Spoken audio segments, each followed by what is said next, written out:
Oi pessoal, eu sou o Carlos Xavier e estou aqui com vocês agora para estudar indicadores de desempenho nas organizações, um sistema de medição de desempenho organizacional. Vamos para o quadro.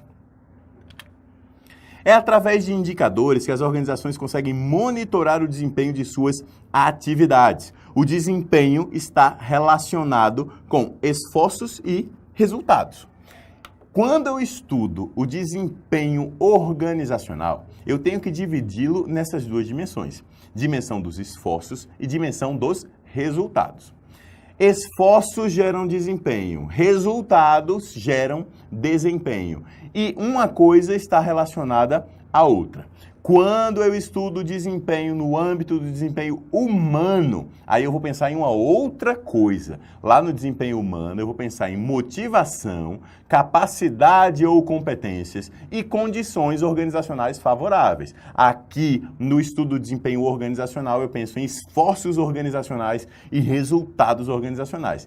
Para que eu penso nisso? Para poder desdobrar como é que eu vou medir o desempenho, tanto em relação aos esforços que são feitos, quanto em relação aos resultados que são alcançados. Essas duas coisas são importantes e essas duas coisas são importantes de serem medidas dentro da organização, tá bom? Em frente. Para que servem os indicadores? Eles servem de forma geral para mensurar resultados e possibilitar a gestão do desempenho. O que é gestão do desempenho, minha gente? É a capacidade de gerenciar a melhoria do desempenho das organizações. Ou seja, indicador não serve apenas para medir o que está acontecendo e ponto final. Não! Você só vai medir alguma coisa se essa medição tiver utilidade. Você mede e, a partir dessa medição, você constrói coisas novas, você transforma a organização. Em outras palavras, você gerencia o desempenho organizacional para que ele seja melhor, tá bom? Voltando para o quadro. Serve ainda para embasar a análise crítica dos resultados obtidos e do processo de tomada de decisões. Serve para contribuir para que os processos tenham melhoria contínua, para facilitar o planejamento e o controle de desempenho, para viabilizar a análise comparativa com outras áreas e com outras organizações e etc, tá, pessoal? O que não falta aqui é utilidade para os indicadores. A medição do desempenho deve permitir ainda indicadores que estejam em diferentes dimensões, tanto de esforços quanto resultados. Olha só, então eu tenho, por um lado, os esforços. Por outro lado, eu tenho os resultados.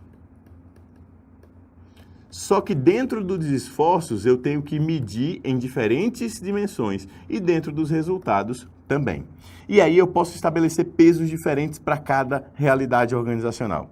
E eu tenho que gerar metas para cada indicador que possam ser monitoradas e aprimoradas. Assim, eu tenho um indicador com uma meta a ser atingida e eu consigo, ao longo do tempo, verificar através do indicador se eu estou no caminho certo ou não para o atingimento da meta. Portanto, eu consigo gerenciar o desempenho organizacional.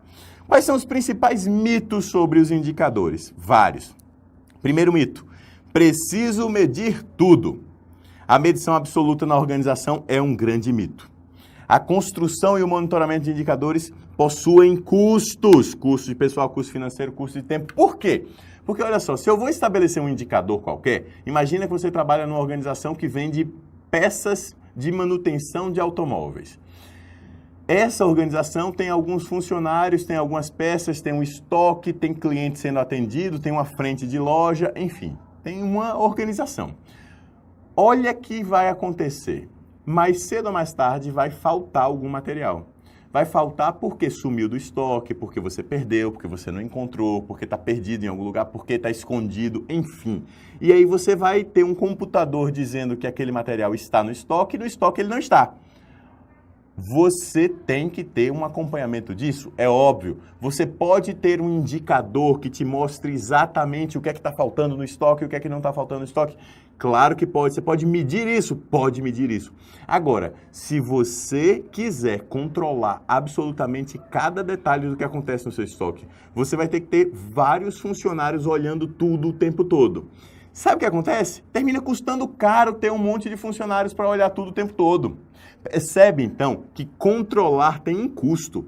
Numa organização, fazer indicadores é controle. Imagina que eu queira controlar a produtividade de cada funcionário na indústria. Para fazer esse controle, eu teria que medir a quantidade de peças que cada funcionário faz, atribuir cada funcionário aos defeitos que acontecem dentro da linha de produção e assim saber se eles estão trabalhando bem ou mal e ter alguém planilhando tudo o tempo todo. E o custo do salário dessa pessoa que está planilhando tudo o tempo todo é um custo do indicador. Ok, mas é importante ter esse indicador, Carlos. Por que é importante? Porque eu vou conseguir gerenciar o desempenho dos funcionários e melhorar a produtividade. Tá bom. Mas você tem que pensar, a melhoria de produtividade que você vai obter é maior do que o custo de ter alguém controlando tudo isso? Se for, vale a pena ter um indicador. Se não for, não vale a pena. Em outras palavras, não precisa medir tudo. Você deve medir apenas aquilo que importa, aquilo que pode ser gerenciado e aquilo que gera resultados efetivos para a organização. Tá bom? Voltando para o quadro. Deve-se medir apenas aquilo que é importante, significativo e que vale a pena. Deve haver, portanto, seletividade no estabelecimento de indicadores. Segundo mito, para medir o que importa, preciso gerar todas as informações. Errado. Não é preciso ter todas as informações, mas apenas as relevantes e as custo-efetivas. Em outras palavras, às vezes você quer ter todas as informações no detalhe. Aí você vai procurar o custo de cada produto, o custo de cada hora, de cada funcionário, e aí você começa a considerar casas decimais, que vão se rachando cada vez mais em casas decimais cada vez mais quebradas, mais quebradas, mais quebradas. Para que gerenciar a casa decimal quebrada se o que importa é o custo na casa dos 1.000? Você não precisa. Os indicadores que importam, às vezes, são na casa dos 1.000. Se você olhar o balanço patrimonial da Petrobras, os resultados financeiros da Petrobras, você vai ver que os resultados financeiros são apresentados na casa dos bilhões de reais. Bilhões. Note que o arredondamento feito é gigantesco. Por quê? Porque é que se teve R$1 a mais ou a menos de lucro, e o lucro é um indicador financeiro de resultado. Se teve R$1 a mais ou a menos, não faz tanta diferença. O que importa é se teve bilhão a mais ou bilhão a menos. Ah, Carlos, não é bilhão, é milhão. Ok, é milhão, então coloca lá dezenas de milhões, ou centenas de milhões, ou apenas milhões. Mas a representação é grande, porque o que importa é aquele número grande, o número pequeno lá no final importa pouco. E controlar aquele número pequeno gera tantos problemas para a organização, dá tanto trabalho que não vale a pena. Tá bom? Voltando para o quadro. Ter muitas informações custa caro e termina tomando bastante tempo das pessoas na organização. A capacidade de racionalidade do ser humano é limitada e deve-se preferir informações facilmente disponíveis e utilizar aproximações numéricas em vez de dados detalhados. Terceiro mito: primeiro medir, depois ver o que se faz com a medida. Bem, não dá para primeiro medir e depois se ver o que faz com a medida. Você primeiro tem que saber o que vai fazer com a medida para depois medir. Sabe por quê? Porque medir possui um custo. As medidas servem para controlar e melhorar o desempenho, as mudanças para a melhoria devem ser orientadas pela medição e não o contrário, e no final das contas, só se deve fazer medições relativas aos pontos que você pode controlar e melhorar. Se você não sabe o que vai fazer, não vá medir. Isso é uma coisa que você pode aplicar, inclusive, na sua vida pessoal. Se você não sabe o que vai fazer com uma informação, não vá atrás dessa informação. Por quê? Porque você vai gastar tempo, energia, dinheiro, esforço, energia psicológica, etc., para buscar uma informação e a partir dela vai fazer o quê? Nada. Então, para que você quer essa informação? Isso vale na sua vida pessoal, vale na sua vida profissional, vale nos seus estudos. Ah, eu vou buscar o detalhe do detalhe do detalhe porque pode ser que caia na prova. Ok, tem caído nas provas anteriores? Não. Tem costume de cair? Não. Se você for estudar até esse ponto de detalhe desse assunto, você deveria estudar nesse mesmo nível de detalhamento todos os outros assuntos? Sim. Então não faz sentido nenhum. Você tem que cobrir todas as bases, estudar aquilo que é relevante, que mais cai, que é importante, que é custo efetivo no seu tempo. porque tem assuntos, eu lhe garanto, que você pode se dedicar por dias e a chance de cair em prova é baixíssima. E mais, você se dedica por dias, você perdeu tempo, perdeu o juízo, ganhou estresse. E tem outros assuntos que se você se dedicar por algumas horas, você já ganha uma questão de prova, tá bom? Segue essa orientação também nos seus estudos. Voltando para o quadro. Quarto mito. Preciso, sobretudo, do sistema de informática perfeito para isso. Mais um mito, está errado. Não é o sistema de informática que importa. O que importa é o modelo de medição, ou seja, o próprio sistema que é montado para medir, a própria sistemática. O sistema de informática apenas dá apoio para simplificar a medição. Ele não é o foco, tá bom? 10 passos para a construção de indicadores. Primeiro, aqui é um roteirinho elaborado pelo programa GES Pública, que diz que, em primeiro lugar, se identifica o nível, a dimensão, a subdimensão e os objetos de mensuração. Depois, em segundo lugar, se estabelece indicadores de desempenho. Em terceiro, se valida preliminarmente os indicadores com os stakeholders. O que é que são os stakeholders? Stakeholders são as partes impactadas ou partes interessadas pelo indicador, pela organização. A construção de fórmulas de estabelecimento de metas é o quarto passo. O quinto é a definição de responsáveis. O sexto, a geração de sistema de coleta de dados. O sétimo, a ponderação e validação final dos indicadores com os stakeholders. O oitavo, a mensuração dos resultados. O nono, a análise e interpretação dos indicadores. E, por fim, o décimo, a comunicação do desempenho e a gestão da mudança. Tudo isso é organizado nesse fluxograma que está no quadro, que está também no PDF e que vale a pena você imprimir apenas para entender isso, colocar isso dentro de um caderno, dentro de um livro, onde você possa consultar para ter essa referência e entender como funciona o estabelecimento de indicadores. Os componentes básicos de um indicador são medida, fórmula, índice, padrão e meta. Eu digo a você desde já, esse é um dos pontos que geram maior confusão na cabeça das pessoas em relação a indicadores. Esses pontos são cobrados aqui e ali pelas mais diversas bancas e é importante que você entenda que todo indicador tem medida, fórmula, índice, padrão e tem meta. Todo indicador tem medida, fórmula, índice, padrão e meta. Saiba disso. O que é medida? Vamos para o quadro. É a grandeza que permite classificar as características, resultados e consequências que estão sendo medidas por um indicador. Como, por exemplo, quilograma. Você está medindo peso. Como? Em quilograma. Você está medindo distância. Como? Em quilômetro. Você está medindo, volume. Em quê? Litros. Ok? Essa é a unidade de medida. Fórmula. Padrão matemático que expressa a fórmula de cálculo do indicador. Você tem um indicador que está medindo o quilo por pessoa. Você vai ter 5 pessoas que estão dentro de um avião pequeno e você vai ter 500 quilos. A fórmula é peso total dividido pelo número de pessoas. Olha só. Essa é a fórmula do indicador. Qual é a medida? Qual é a unidade de medida que está sendo utilizada? Quilos. Índice é simplesmente o número, o resultado numérico do indicador em determinado momento. Se eu estou medindo quilo por pessoa num avião pequeno que vai decolar, eu tenho 500 quilos totais por 5 pessoas, uma média de 100 quilos por pessoa. Qual é o índice desse indicador? 100. Qual é a fórmula? Peso total sobre número de pessoas. Qual é a medida? Quilogramas. Padrão de comparação é um índice arbitrário e aceitável para uma avaliação comparativa de padrão de cumprimento. No caso do avião, eu posso dizer que o padrão de comparação aceitável é que, tendo 5 passageiros, até 120 quilos por pessoa é algo aceitável. Assim, eu consigo decolar com o avião e pousar com o avião com segurança. Esse é um padrão.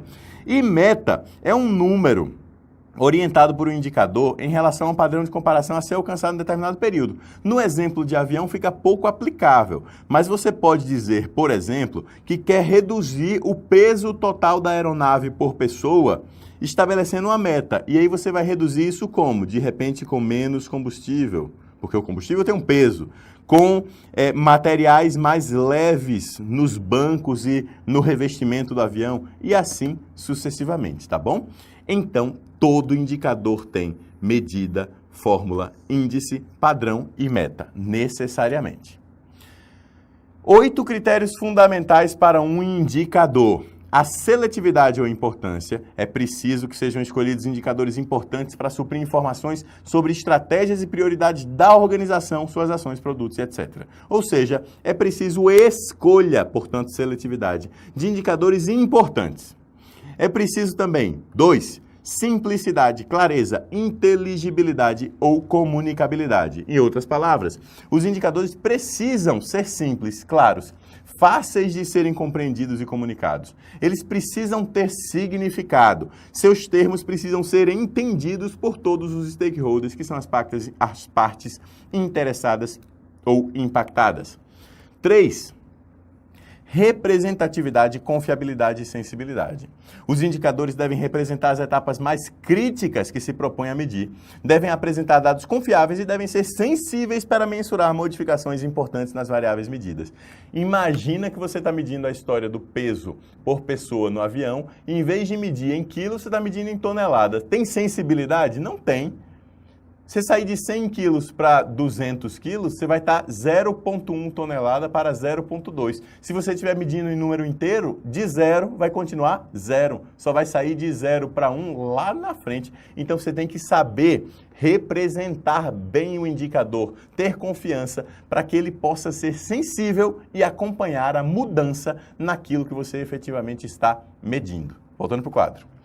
Investigabilidade. Os indicadores devem ser fáceis de serem analisados, registrados e retidos, além de permitir investigações sobre o fenômeno estudado por meio de análises, ou seja, juízos de valor. 5. Comparabilidade. Os indicadores devem ser comparáveis com as referências utilizadas, séries históricas e etc. 6. Estabilidade. Os indicadores e seus procedimentos precisam ser estáveis ao longo do tempo, para que se possa construir séries históricas de análise.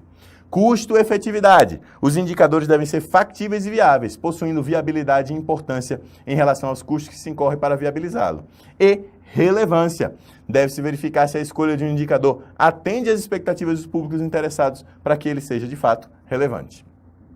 Os indicadores, por fim, podem ser de diferentes tipos, principalmente indicadores simples, compostos ou complexos. Cuidado! Indicadores simples são aqueles que são representados apenas por um simples valor numérico.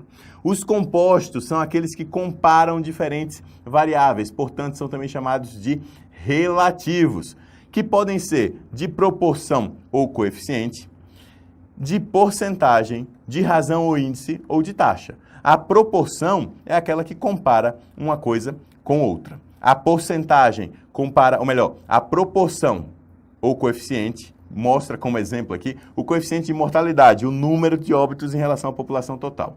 A proporção é do elemento em relação ao total. A porcentagem é uma proporção em grau de porcento, por 100. A razão ou índice é que compara dois elementos, A com B. E a taxa é um coeficiente por 1000, normalmente utilizado para coisas mais raras. Em vez de você falar em porcento, você fala em taxa por 1000, ou taxa por 10.000, ou taxa por 100.000. É o mais comum, tá? E indicadores complexos, que são índices agregados, como, por exemplo, o Índice de Desenvolvimento Humano, que misturam diferentes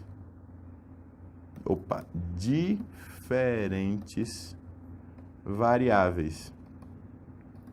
Olha só, o IDH, Índice de Desenvolvimento Humano, mistura educação, saúde, segurança, saneamento e etc. Tudo isso junto para formar um só indicador. Nesse caso, a gente chama de indicador complexo. São só esses? Não. A gente também pode falar dos indicadores do tipo LEAD e dos indicadores do tipo LAG. Vamos olhar um pouquinho sobre isso no quadro?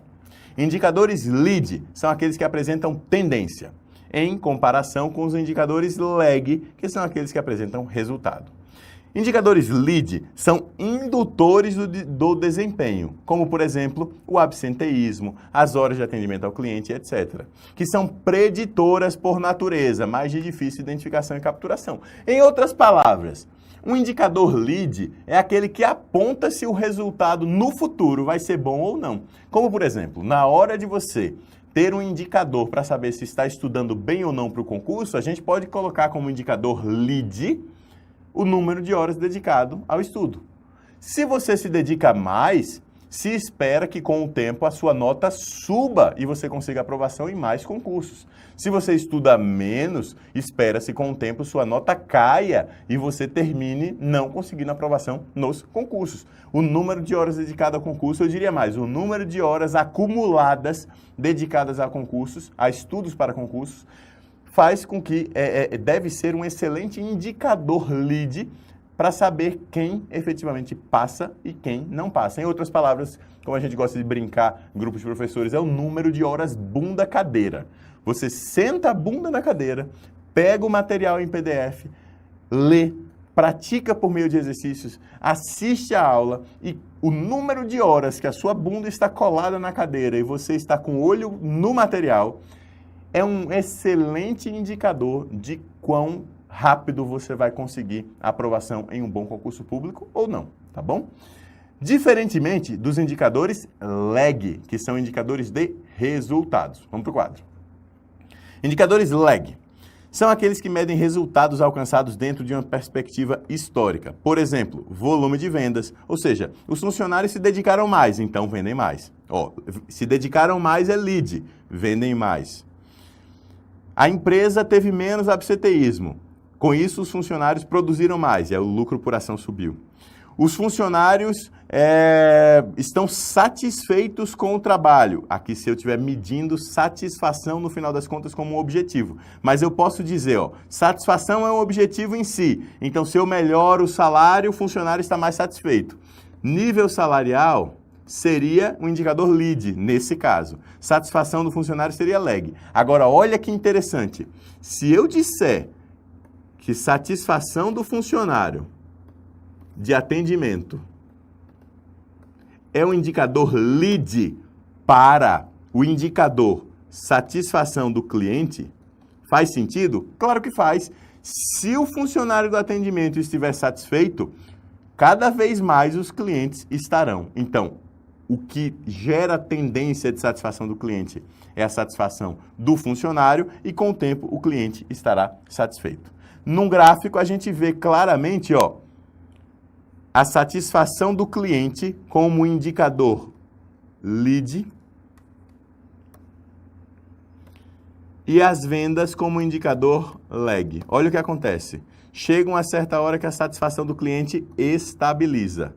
O que é que acontece depois de um tempo? As vendas também estabilizam. Chega uma hora que a satisfação do cliente começa a cair. O que é que acontece depois de um tempo? As vendas começam a cair. Em outras palavras, a gente percebe que a satisfação do cliente é um excelente indicador para verificar a tendência de as vendas como resultado serem positivas ou negativas com o tempo.